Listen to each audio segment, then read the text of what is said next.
Sponsored by ESR. Folks, when I say in that headline that the iPhone SE is 5 more years of yesterday, you might interpret it as a snipe or a criticism, and it isn't. Instead, it's a recognition that this phone wasn't built for people like me. It was built for people like my dad, whose 5-year-old iPhone 6S has such a shot battery that he has to carry a power pack everywhere he goes. And Dad, being the industrious guy he is, he teamed up with my aunt to build a custom belt to hide the power cord. The point is, everyone's talking about how the new iPhone SE is the affordable iPhone, or the only small iPhone left. And both those things are true, but what's more interesting to me is that this is a lifeline. For all those people who never wanted to give up the home button, people who never needed a bigger screen, or FaceID, or more cameras, but do need a new iPhone.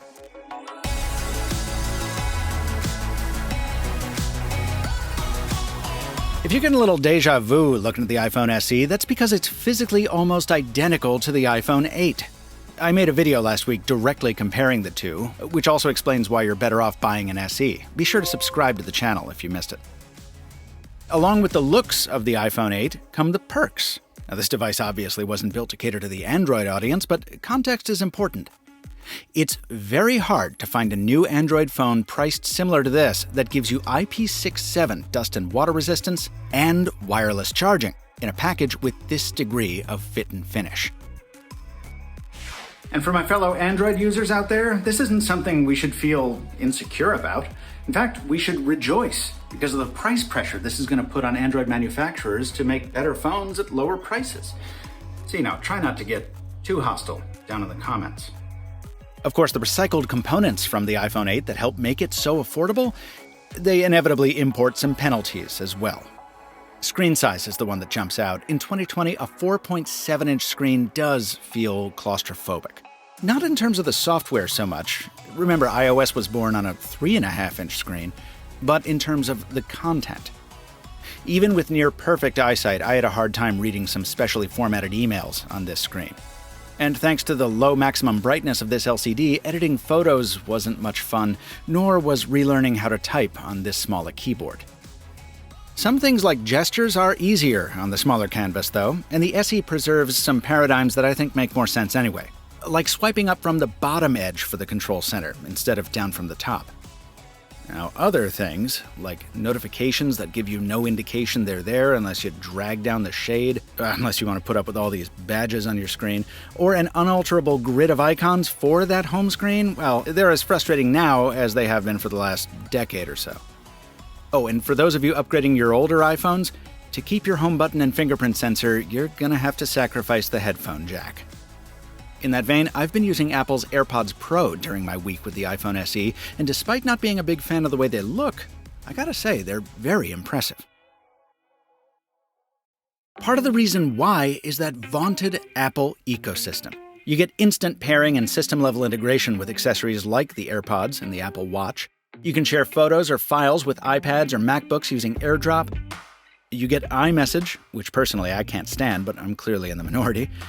And if you break the phone or its battery wears down, which it will, you've got over 500 Apple stores around the world to take it to for service. Oh, and software updates?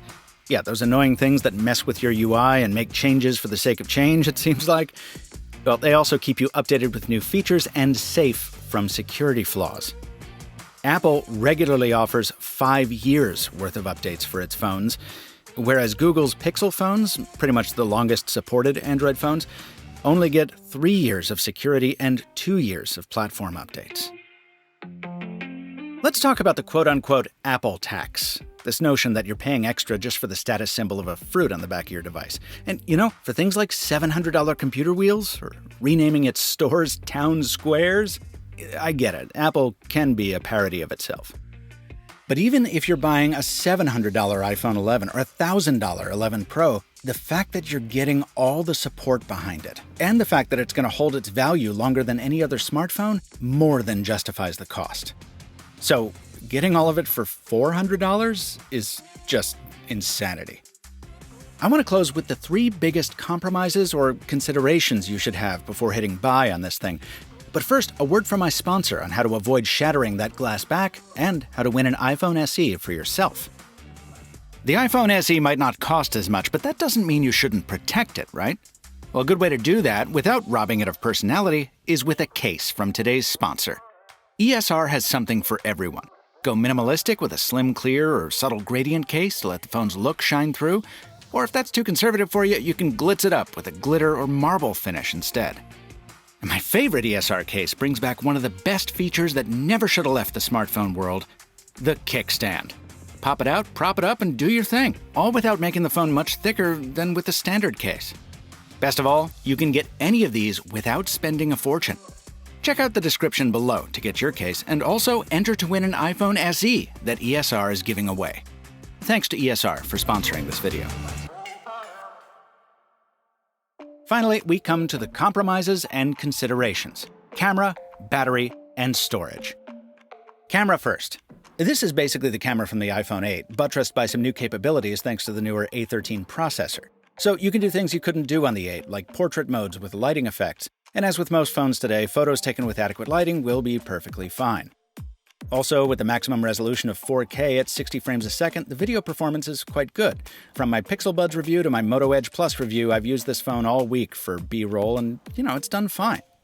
That said, this would not be my first choice for a mobile camera.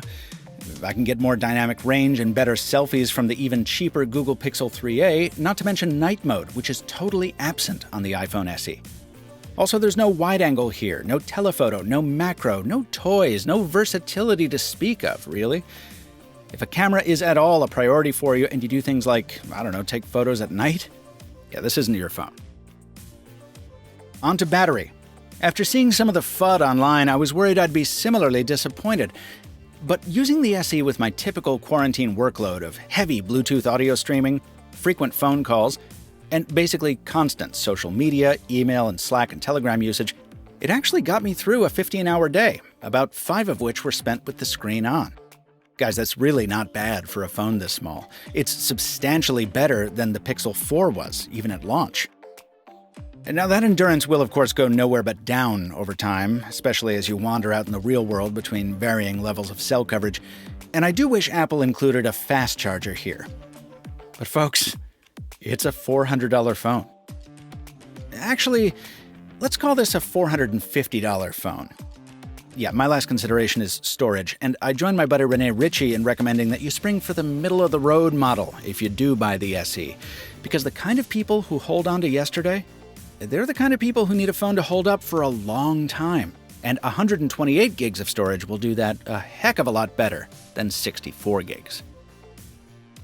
So, if all the foregoing sounds good to you, and what you need is a replacement for your iPhone 7 or older, one that frees you from your battery belt umbilicals, the new iPhone SE is your absolute best option. Even if what we're really talking about is a $450 iPhone. For more on the iPhone SE, let me point you to Rene Ritchie's videos for the kind of in-depth Apple analysis that only he can provide. Also, my buddy David Amell over at Android Authority has a nice examination of the camera tech at work here. Full disclosure, he's also one of my roommates. Would you shut up? I'm on the phone! No, you're not. It's true. Faking it. More important disclosure, this review was produced following 1 week with an iPhone SE purchased by Mr. Mobile. Now, I don't do paid reviews, and I don't allow the subjects of those reviews to preview or alter my copy in any way. That means Apple is seeing this for the first time right alongside you. Please subscribe if you'd like to see more videos like this on YouTube. Until next time, thanks for watching, stay safe, stay home, and in spirit, if not in practice just yet, stay mobile, my friends.